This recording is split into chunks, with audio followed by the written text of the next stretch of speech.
A igreja, como um organismo vivo e como uma organização, ela sempre enfrentará seus problemas. Não foi diferente na igreja primitiva. A igreja primitiva passou pelos seus problemas. Em algumas ocasiões, foi necessário um debate acalorado, para que eles chegassem a um consenso acerca de algumas divisões que existiam naquela época. Seja muito bem-vindo ao nosso canal. Eu sou o professor Wilson. Que a graça e a paz de nosso Senhor Jesus Cristo estejam sobre as vossas vidas.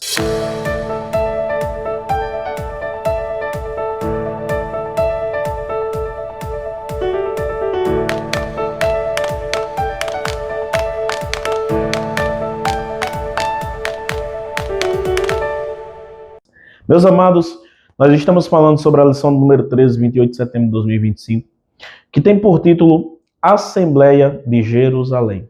E hoje nós vamos falar sobre o segundo tópico, que nós vamos falar sobre o debate doutrinário. Para você que é novo no canal, nós postamos os vídeos separadamente. Nós postamos o vídeo do primeiro tópico, agora é o vídeo do segundo tópico, e brevemente nós postaremos o terceiro tópico. Então, se você está assistindo o segundo tópico e ainda não assistiu o primeiro tópico, volta lá no primeiro tópico, onde nós falamos sobre a questão doutrinária, né? Que começou a discussão em Antioquia, e eles não chegaram a um consenso, então levaram o debate, a discussão ali para a igreja de Jerusalém, que era porque existia um grupo de judeus, de fariseus, convertidos, que acreditava que para os gentios serem salvos eles tinham que ser circuncidados.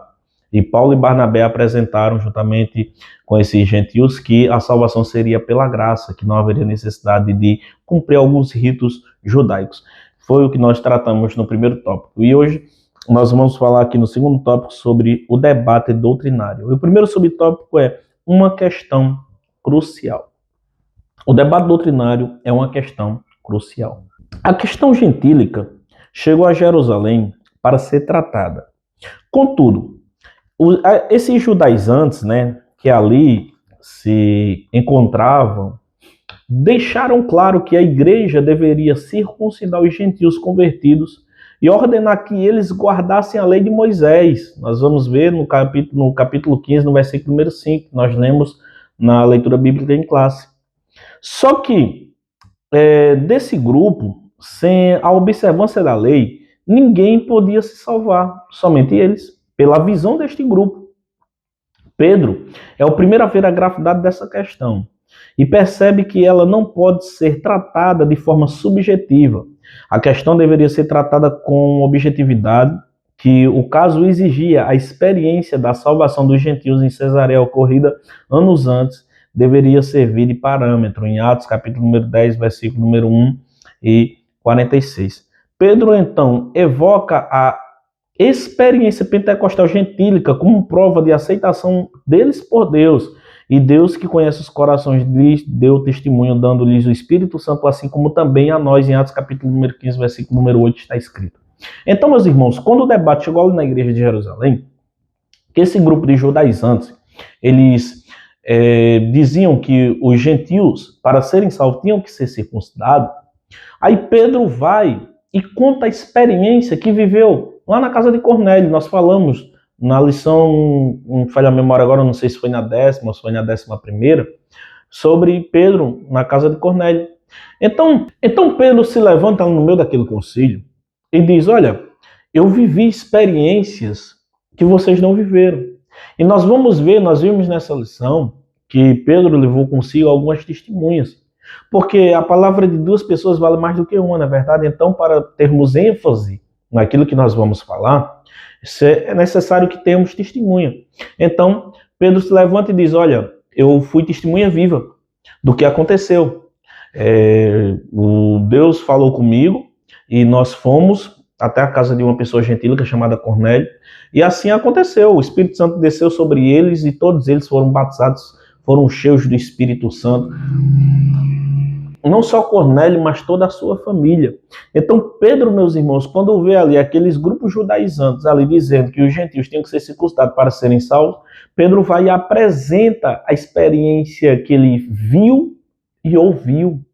Experiência vivida. No segundo subtópico, nós vamos falar sobre a experiência do Pentecostes na fé dos gentios. O derramamento do Espírito Santo sobre os gentios, anos antes em Cesareia, na casa de Cornélio, nós lemos, e nós estudamos em Atos capítulo número 10, havia sido uma experiência objetiva, física, observável por todos os presentes ali. Pedro espera que seu argumento seja aceito da mesma forma que fora aceito anos antes pelos judeus que haviam questionado a salvação dos gentios de Cesareia.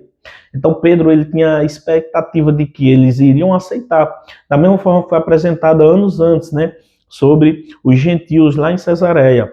Então Pedro tinha essa certeza, essa convicção de que eles iriam aceitar. Convém lembrar que esse momento, esse mesmo argumento de Pedro, já havia sido usado pelo apóstolo Paulo por ocasião de seu debate com os crentes da Galácia. Da mesma forma, ali Paulo deixou claro que o recebimento do Espírito era um fato observável e que todos, portanto, tinham consciência de que o haviam recebido. Então Paulo, que apresentou à igreja da Galácia também o fato de que o recebimento do Espírito Santo aos gentios já era um exemplo claro de salvação. Assim, Pedro também apresenta neste concílio, nesta assembleia, nesta discussão, no meio desta discussão. Pedro vai, se apresenta e diz, olha, eu fui testemunha viva, eu vi e ouvi o que tinha acontecido lá no dia de Pentecostes, aconteceu também na casa de Cornélio, esse homem gentil, esse homem que não segue nenhum rito judaico, que não era circuncidado. E o Espírito Santo desceu, e eu ouvi deles e vi o agir do Espírito Santo. Então a salvação ela era dada pela graça.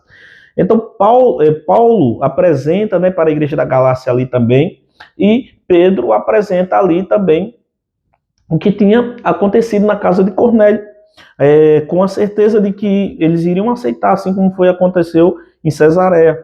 No terceiro subtópico, nós vamos falar sobre a fundamentação profética da fé gentílica. Nós vamos falar sobre esta fundamentação. Enquanto Pedro recorreu à experiência do Pentecostes como sinal de avaliação da fé gentílica, por outro lado, Tiago, irmão do Senhor Jesus, recorre às profecias para fundamentar sua defesa de aceitação dos gentios na igreja. Para ele, a inclusão dos gentios na igreja estava predita nos profetas, e com isto concordam as palavras dos profetas. Nós vamos ver no capítulo número 15, já no versículo número 15 também. A aceitação dos gentios na igreja não era mais uma inovação sem respaldo das Escrituras. Olha, aqui eu quero apresentar aqui algo importante para vocês. Pedro, ele apresenta para a igreja ali a experiência que ele viveu, que ele viu, contemplou com os seus olhos e que ele ouviu. Foi o mesmo que aconteceu no dia de Pentecostes. Uma experiência vivida, vista por todos que ali estavam, e ouvida, porque ouviam-se línguas repartidas como que de fogo, e todos falavam na mesma língua em Atos capítulo número 2. E nós vamos ver em Atos capítulo número 10, Pedro vivendo a mesma experiência na casa de um gentio, que era o Cornélio. Pedro apresenta ali fatos vividos, vivenciados. Já o apóstolo Tiago, ele vai mais longe. Aliás, Tiago, esse irmão de Jesus aqui, ele não era apóstolo, foi o escritor do livro, o que escreveu o livro, Tiago.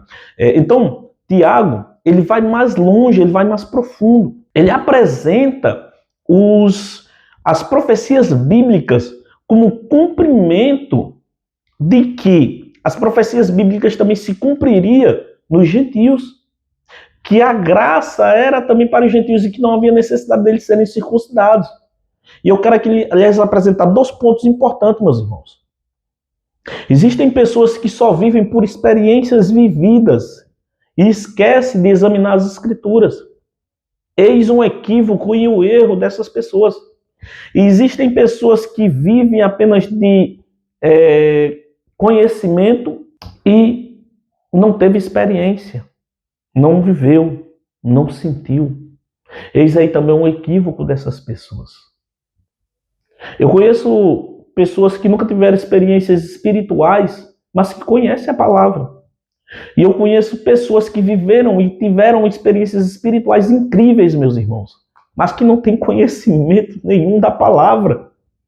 Então, eu costumo sempre falar disso, são 2 pilares importantes que tem que estar em junção um com o outro.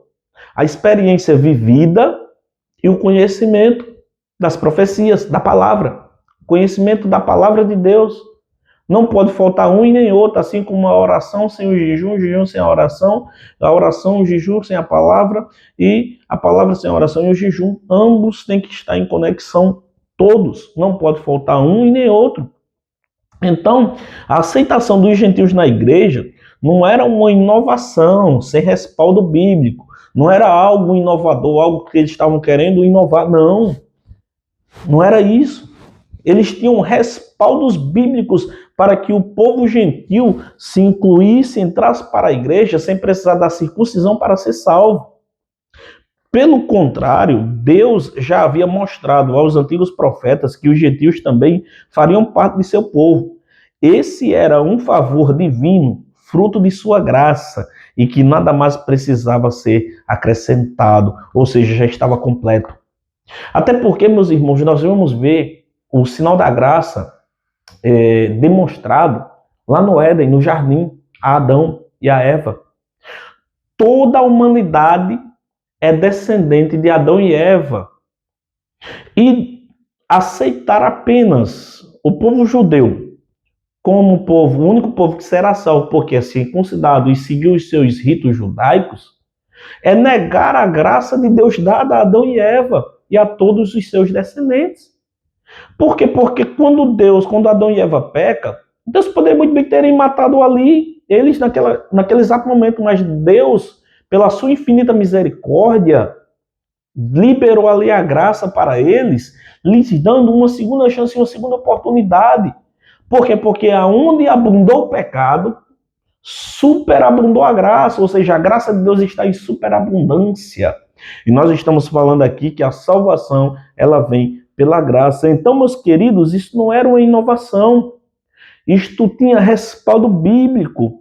Isto era um favor divino, fruto da graça de Deus e que nada mais precisava ser acrescentado, que Deus já tinha determinado que os gentios seriam salvos pela graça, pelos santos profetas, meus amados irmãos. Não precisava acrescentar mais nada.